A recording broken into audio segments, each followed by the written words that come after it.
ഇവർ രാവിലെ ഗോമാതാ കി ജയ് എന്ന് വിളിക്കും, വൈകിട്ട് സുരേന്ദ്രനൊക്കെ ചെന്നിട്ട് 2 ബീഫ് റോസ്റ്റ് മേടിച്ച് തിന്നും. അതുപോലെ തന്നെ ഇവർ ചെയ്യുന്നത് എന്താണ്, ഭാരത് മാതാ കി ജയ് എന്ന് വിളിച്ചിട്ട് ഇവരെന്താ ചെയ്യുന്നത്, സ്വന്തം അമ്മേനെ ഓൾഡ് ഏജ് ഹോമിലാണ് പിക്കവരും കൊണ്ടിട്ടിരിക്കുന്നത്. ഒരു മാതൃസ്നേഹമില്ല, മാതൃത്വത്തിനോട് ബഹുമാനമില്ല, സനാതനധർമ്മം എന്താണെന്നറിയില്ല. ഇപ്പം നരേന്ദ്രമോദിക്കെതിരെ എന്തെങ്കിലും പറഞ്ഞു കഴിഞ്ഞാൽ ഇവരെത്ര പേര് ഇവിടെ പ്രക്ഷോഭങ്ങൾ ഉണ്ടാക്കുന്നു, സംസാരിക്കുന്നു, പ്രതികരിക്കുന്നു? ചെയ്യില്ല. ഇവർക്ക് മോദിജിയുടെ ചിത്രം വേണം, അവിടെ നിന്ന് കിട്ടുന്ന ആനുകൂല്യങ്ങൾ വേണം, ഇവിടെ വന്നിട്ട് ഡീല് നടത്തണം. അതുപോലെ ഇപ്പോൾ ഈ കൊടകരയിലെ കുഴൽപ്പണം കൊണ്ടുപോയ വിഷയവും അതുമായി ബന്ധപ്പെട്ടും അതുപോലെ തന്നെ ഒട്ടനവധി കേസുകൾ, ഇപ്പോൾ CPMകാർക്ക് ഒരുപാട് കേസുണ്ട്, അത് സെൻട്രൽ ഏജൻസി അന്വേഷിക്കുന്നതുണ്ട്, ലോക്കലി അത് BJPക്ക് എതിരെയുള്ള കേസുകൾ സ്റ്റേറ്റ് പോലീസ് ചെയ്യുന്നുണ്ട്. അപ്പോൾ ഇവർക്കിടയിൽ ഒരു ഡീല് നടത്തിയാൽ മാത്രമേ ഇവർക്കൊക്കെ പിടിച്ചിരിക്കാൻ പറ്റുള്ളൂ. ഇവരൊക്കെ നമ്മളെ പോലെ എതിർത്ത് സംസാരിക്കും ആരെങ്കിലും? അല്ലെങ്കിൽ തമിഴ്നാട് രാഷ്ട്രീയം കണ്ടിട്ടില്ലേ, DMK ADMK എന്ന് പറഞ്ഞാൽ മുഖാമുഖം നോക്കത്തില്ല. അവരുടെ രാഷ്ട്രീയ നിലപാടിൽ അവർ ഉറച്ചു നിൽക്കും.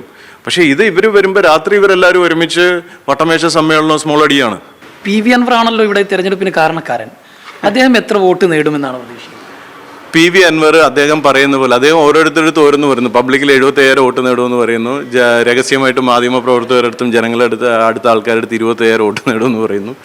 അദ്ദേഹം എന്ത് നേടിയാലും അദ്ദേഹത്തിന് ഇനി ഒരു റെസ്റ്റിൻ്റെ ആവശ്യമാണ്. അദ്ദേഹത്തിന് നല്ല ഒരു ഓറ ട്രീറ്റ്മെൻറ്റും അതുപോലെ തന്നെ അദ്ദേഹത്തിൻ്റെ സൂക്ഷ്മ ശരീരത്തിനൊക്കെ ഒരു റെജുവിനേഷനും ഇതൊക്കെ ആവശ്യമായ ഒരു ടൈമാണ്. അദ്ദേഹം ലെറ്റ് ഹിം ടേക്ക് റെസ്റ്റ്, അതേ for a while, at least for a while. കാരണം അദ്ദേഹത്തിന് മാനസികമായിട്ട് എന്തൊക്കെയാണെന്ന് പറയുന്നതെന്നൊന്നും അദ്ദേഹത്തിന് അറിയില്ല. അദ്ദേഹം ഈസ് ഫ്രസ്ട്രേറ്റഡ് ലൈക്ക് എനിത്തിങ്, ഒരുപാട് ഫ്രസ്ട്രേറ്റഡ് ആയിപ്പോയി. അപ്പോൾ അദ്ദേഹം കാരണമാണ് ഇത് ഇലക്ഷൻ വന്നത്, ശരിയാണ്. അതെന്തോ അങ്ങനെ ഒരു അദ്ദേഹത്തിൽ ഇങ്ങനെ വരാനുള്ള കാരണം എന്താണെന്നും ജനങ്ങൾക്കറിയാമല്ലോ. എങ്കിലും അദ്ദേഹം എത്ര വോട്ട് നേടുന്ന ഒരു നിരീക്ഷണമുണ്ടോ? ഞാൻ അങ്ങനെ ഒരു ഇലക്ഷൻ വോട്ട് പ്രവചനക്കാരനല്ല, പക്ഷേ ജനറലി പ്രെഡിക്റ്റ് ചെയ്യുമെന്നല്ലാതെ അങ്ങനെ പ്രൊഡിക്റ്റ് ചെയ്താൽ ഒരു 20,000 വോട്ട് പിടിക്കും തോന്നുന്നുണ്ടോ? അല്ലെങ്കിൽ 15,000? ഇവിടുത്തെ ആൾക്കാർ പിള്ളേർ പറയട്ടെ, ഇവിടുത്തെ പിള്ളേരല്ലേ എത്ര കിട്ടുമോ അൻവറിന് വോട്ട്?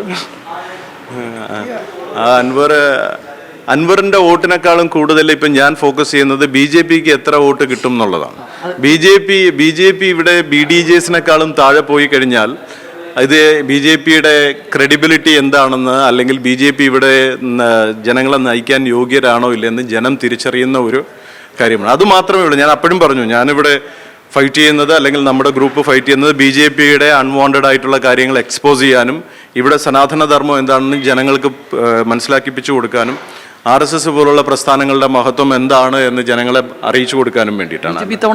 വോട്ട് വളരെ താഴെ പോകും, ഉറപ്പായിട്ടും താഴെ പോകും. BJP വോട്ട് എങ്ങനെ വോട്ട് കിട്ടുമെന്ന് പറയാം? പാർട്ടിയായിട്ട് യാതൊരു ബന്ധമില്ല. ഇവിടുത്തെ ആൾക്കാരെ അവഗണിച്ചിട്ട് പോയല്ലേ ഇവിടുത്തെ. അതുകൊണ്ടാണല്ലോ ഹിന്ദു മഹാസഭയ്ക്ക് ഒരു സ്ഥാനാർത്ഥിയെ വെക്കേണ്ടി വന്നത്.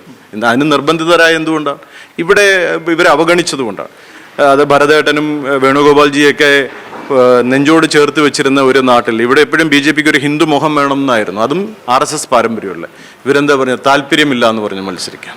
അപ്പം അങ്ങനെ താല്പര്യമില്ലാത്ത നാട്ടിലെ ജനങ്ങളെ വോട്ട് കൊടുക്കും. ഇപ്പം തന്നെ ഇലക്ഷന് കുമ്മനം രാജശേഖരൻ ഇവിടെ മത്സരിക്കാൻ നിൽക്കുന്ന അതേ സ്ഥാനാർത്ഥിക്ക് വേണ്ടിയിട്ട്, മോഹൻ ജോർജിന് വേണ്ടിയിട്ട് അദ്ദേഹം പരിപാടിക്ക് വന്നപ്പോൾ മൈക്ക് സെറ്റുകാരനടക്കം 12 പേരായിരുന്നു ഉണ്ടായത്, പിന്നെ 4 ഒടിഞ്ഞ കസാരയും.